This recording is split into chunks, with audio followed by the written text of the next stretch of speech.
Come, ye masters of war, you who hide behind high walls, you who hide behind piles of innocent men, you who toy with lives, you who pretend to shudder when we lay dead in the mud.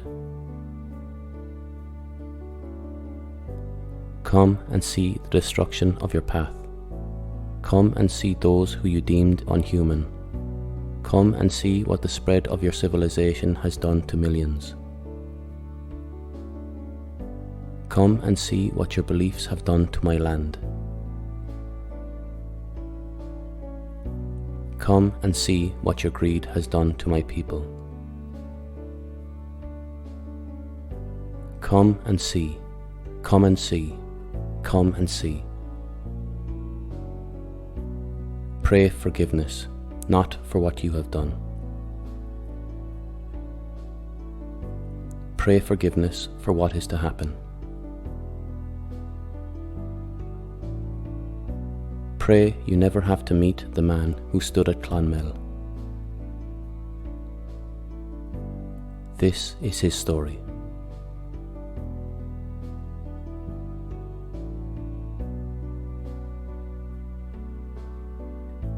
In Brussels in 1611, a child was born.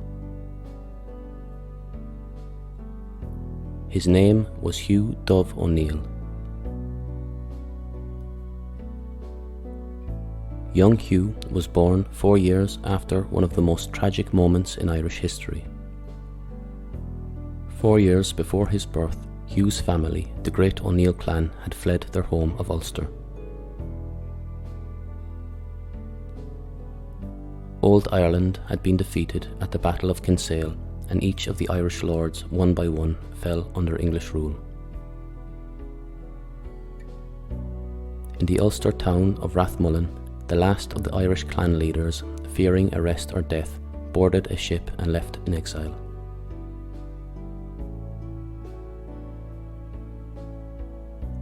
As they left what was once the most Gaelic province of Ireland, where the Gaelic gods used to roam and where the Gaelic heart used to beat.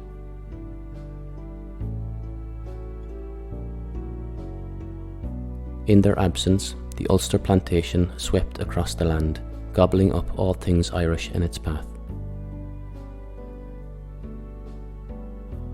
Arriving on mainland Europe, the Earls sought refuge amongst friends.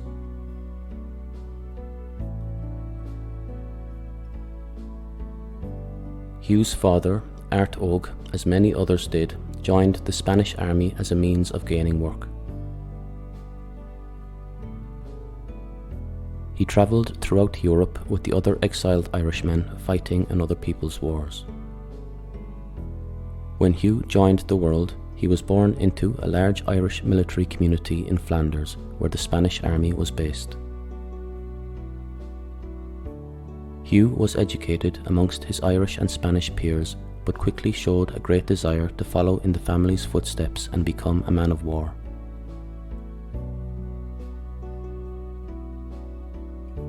At a young age, he too joined the army.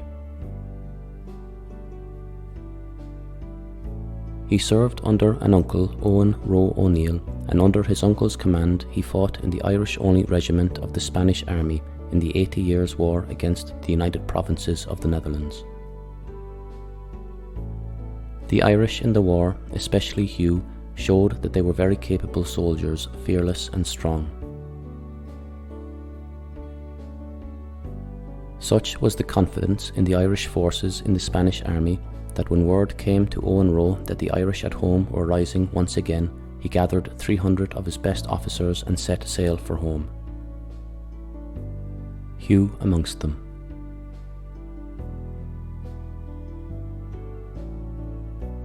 In 1642, 300 Irishmen, some of whom born in exile had never seen home, boarded a ship at Dunkirk and returned to Killybegs in Ulster. From here they marched through their homeland without mercy for the invader.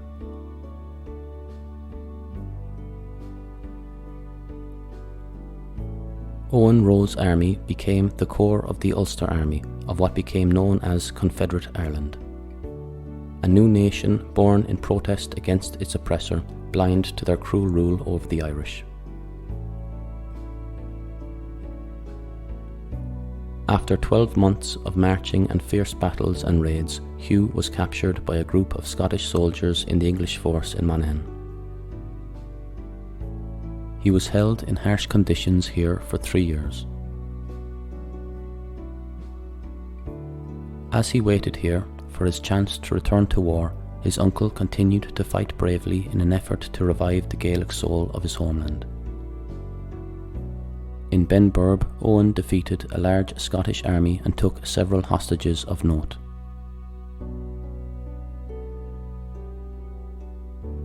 Instead of having them executed or keeping them as prisoners, he offered them up in exchange for Hugh and other important figures who had been captured.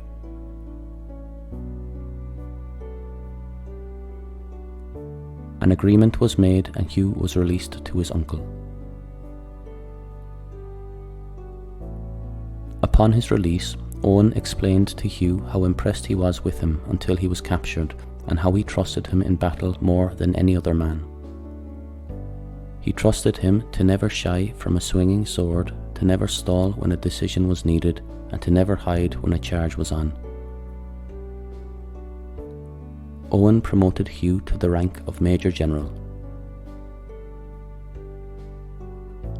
For 3 more years, war raged across Ireland. Revenge killings were exchanged, as well as torture and the other necessities of war.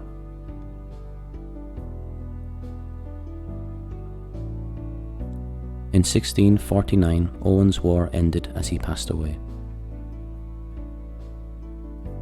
Hugh put himself forward to lead the army, but he didn't get enough votes to take command. Instead, he was sent to the town of Clonmel.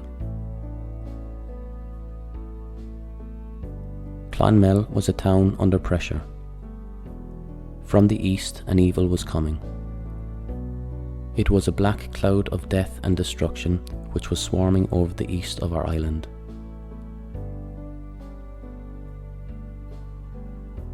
It was coming from the island of Britain, intent on inflicting the horrors of horrors on what they saw as the uncivilized natives. The cloud saw itself as the chosen people of God. Pure in their religious virtue, righteous in their acts of horror. Every murder, scalping and rape was done in order to please the God they believed chose them to purify the world. I have read the books, the various chapters of each of the world's religions. I have yet to find the passage which states that God's plan is to kill the innocent, to murder the defenseless, to rape the bystanders.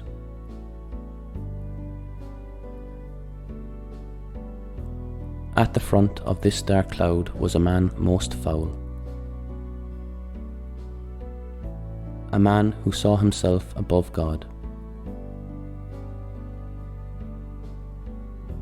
A man called Oliver Cromwell. Behind him was the army most often referred to as the New Model Army. The towns and villages of Ireland stood against the Model Army but were lambs to the slaughter for what was one of the world's best trained and resourced army.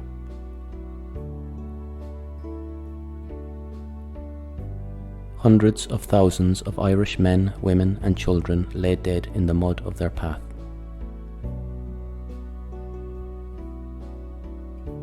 Cromwell marched in all his pretentious glory towards Clonmel, covered in the blood of the Irish.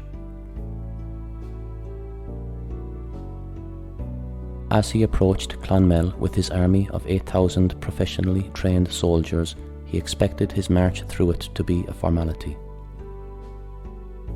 Another slight speed bump on his march of death across Ireland. Victory was to be a formality, or so Cromwell thought. For it was at Clonmel where Cromwell met Hugh Dove O'Neill.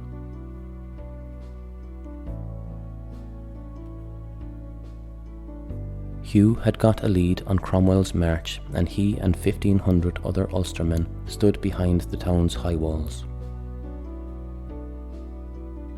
The gates were closed, swords were raised, and outnumbered 8-1, Hugh challenged Cromwell to a siege. Realistically, Hugh's men didn't stand a chance at victory. Cromwell's army was enthused after a recent victory in Kilkenny. They had more men, more weapons, more food, and better training. Cromwell's men saw this siege as a formality, and maybe it might even give them the chance to rest and recoup before powering on. They did lack one vital ingredient, however. They were not protecting their home.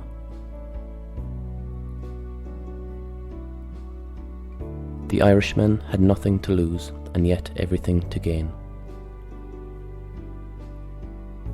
Cromwell also had little knowledge of Hugh.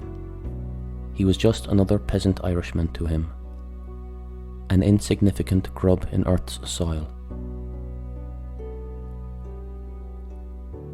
Cromwell had a relatively simple plan to begin with. Offer to allow Hugh to surrender to him. Hugh refused. Cromwell came up with a second plan. Bombard the town with heavy artillery, tear down the walls of Clonmel, and execute Hugh for his disobedience. A wall of soldiers was set up around the town, blocking all supplies from entering Clonmel. Those inside Clonmel looked out over their walls as they watched Cromwell's soldiers eat and drink well as they starved inside. Occasional attacks took place. Soldiers tried to breach the city walls, and fire and large rocks were fired in over the walls by the artillery. Their advances at times were relatively successful, leaving the Irish inside the walls vulnerable to death at any moment. The ordinary person lived in constant fear. Due to the lack of food, many starved. Due to all the dead bodies around them, diseases spread. Due to the lack of resources, a form of plague spread throughout the town. Some moments of hope did shine through, however, as not only did Hugh and his men continue to push Cromwell back, reinforcements began to sneak into the town from across Ireland.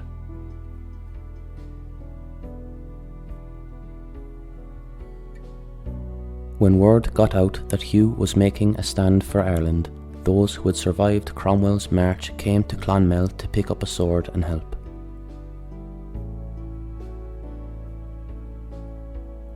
Hugh accepted the reinforcements, but soon found his trust to be in vain. He suspected that one of these new recruits had gotten through the English too easily. A man called Edmund Fennel.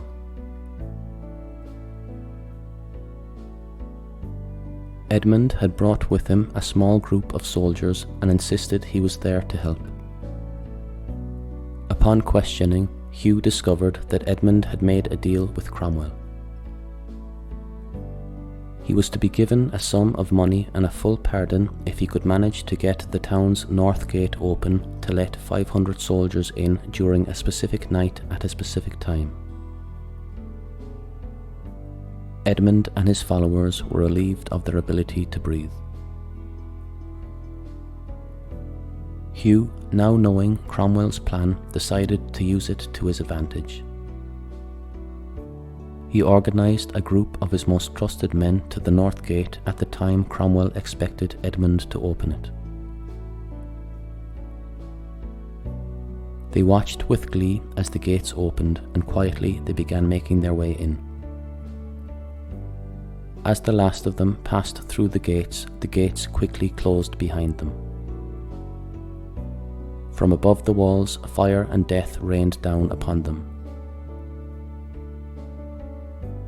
All were killed.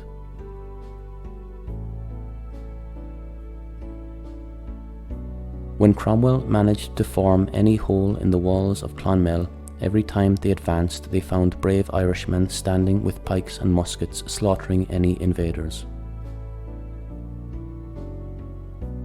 As the siege dragged on, Cromwell began to become impatient. He was in a rush back to England to deal with the rebellion there and didn't have time to wait to entirely starve out Clonmel. He placed heavy siege guns around Clonmel, some weighing over 6,000 pounds. Watching on, Hugh understood that the siege was soon coming to an end. He was outnumbered, outgunned, and outfed. He began to see that the siege was no longer the best way to defend Clonmel now. He devised a plan using his small numbers to best effect. He couldn't take on the entire army all at once, so instead sought a way to take on small numbers at a time. Hugh's men became ghosts.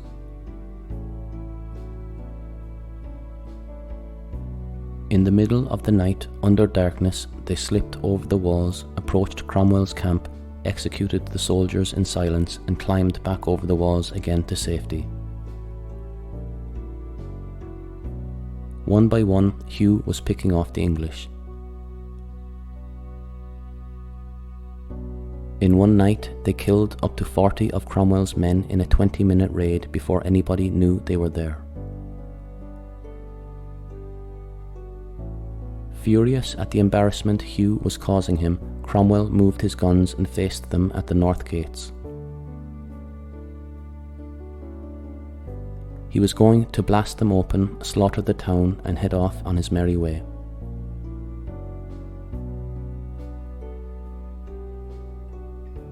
Hugh requested everyone in the town, man, woman, and child, to prepare for battle.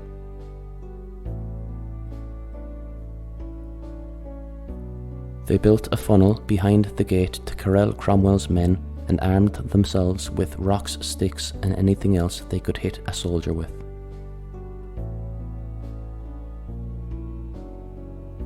The Irish waited.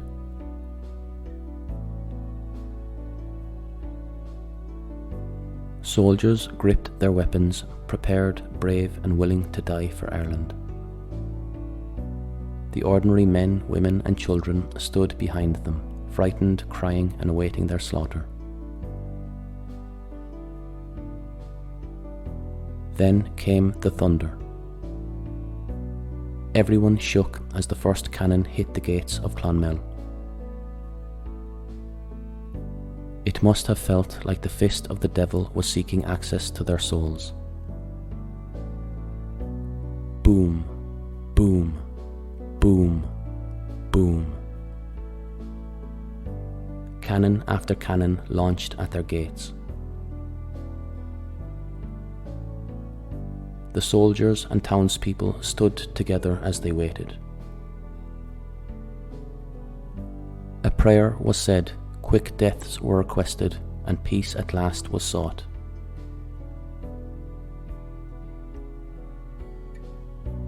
The cannons also focused on the walls, and a breach was formed during the night of the thunderous sounds of doom.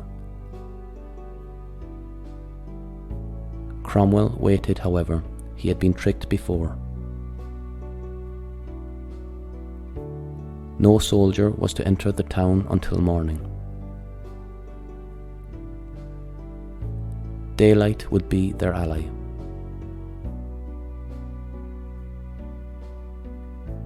During the night, Hugh quickly and quietly organised for a V-shape of earth to be built near the breach. It was made of earth and had muskets attached to the top of it. Under the earth, 2 cannons were hidden. The following morning, Hugh welcomed the English to meet their maker.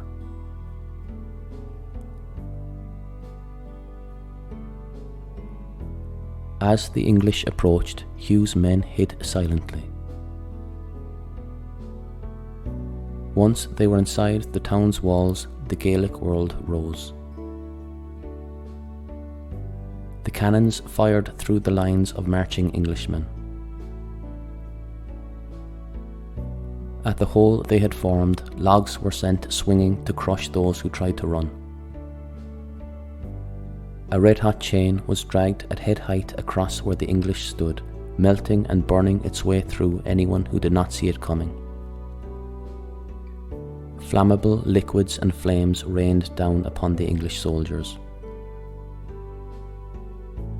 The Irish attacked from all sides with their muskets, pikes, rocks and fists.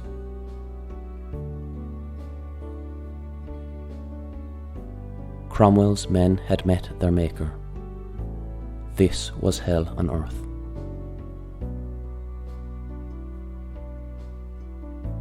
Cromwell waited at the gates for his men who had gone through the breach to open them. Instead, he watched on as their bodies were flung over the walls.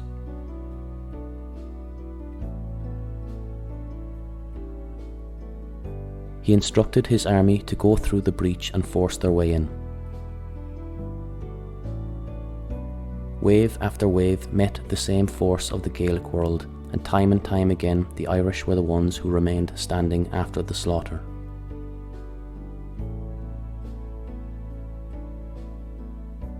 Eventually, Cromwell's men refused to enter when ordered to do so.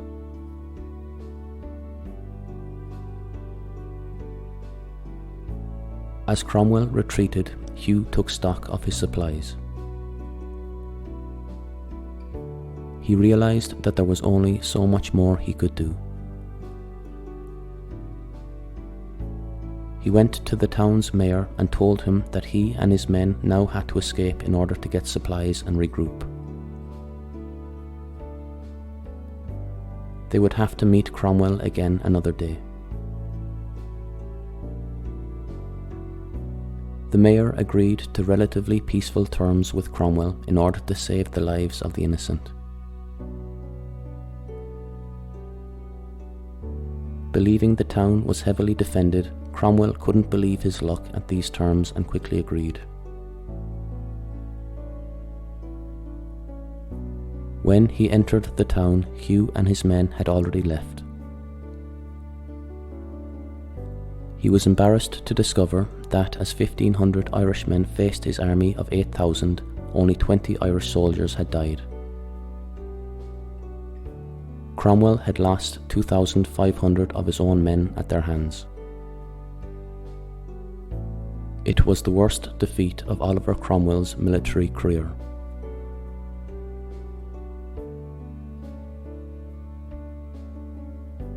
Cromwell sent a group after Hugh and his men trying to escape. They caught them and killed 200 without mercy. Hugh managed to escape the chase and made it as far as Limerick.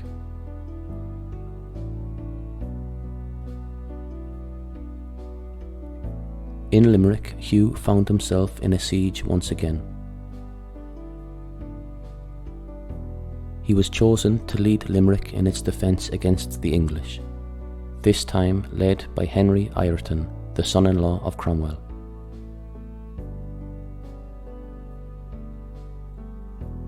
After a back and forth of fighting for some time, Henry left and later returned with an army of 8,000 men, having learned of Hugh's involvement in the defence. Hugh and his fellow Ulstermen defended Limerick bravely, but the mayor and the people of Limerick grew weary of the siege after months of suffering. When plague broke out in the city after 4 months, Hugh came under real pressure to surrender.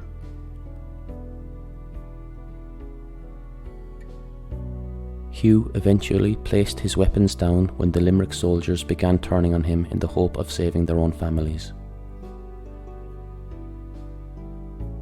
They were no match for a long-term siege battle against the English. Hugh agreed to a surrender as long as the lives of those in Limerick were spared. They were.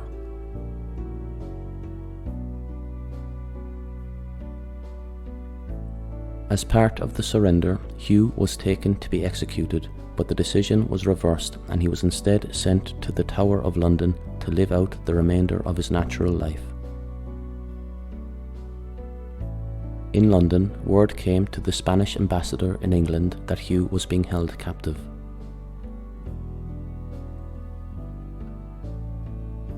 Being a former member of the Spanish army, the ambassador requested his release, and reluctantly the English agreed. The term of this agreement was that Hugh was never to return to Ireland.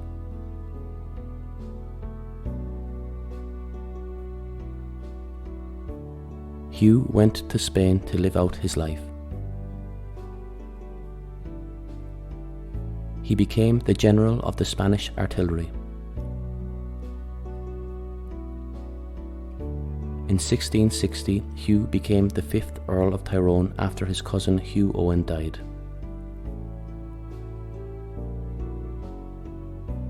When he gained this title, he wrote to Charles II requesting that he receive the rights to his ancestral home.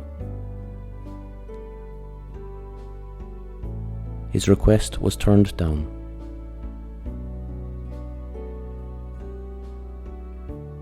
Over the next 12 months, Hugh contracted a disease and passed away to join the great Gaelic Earls of Ireland.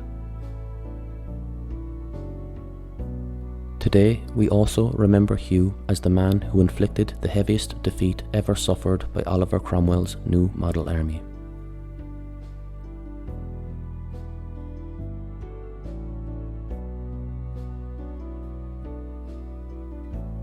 The music for this episode was written, performed and produced by myself, Ryan O'Halloran. The story was researched and scripted by Oren. If you want to help to support this podcast, you can buy us a coffee at www.buymeacoffee.com/WeTheIrish or leave us a review on your podcast app. Ryan is Anam Dum, Gurav Mahakut, Slánanish.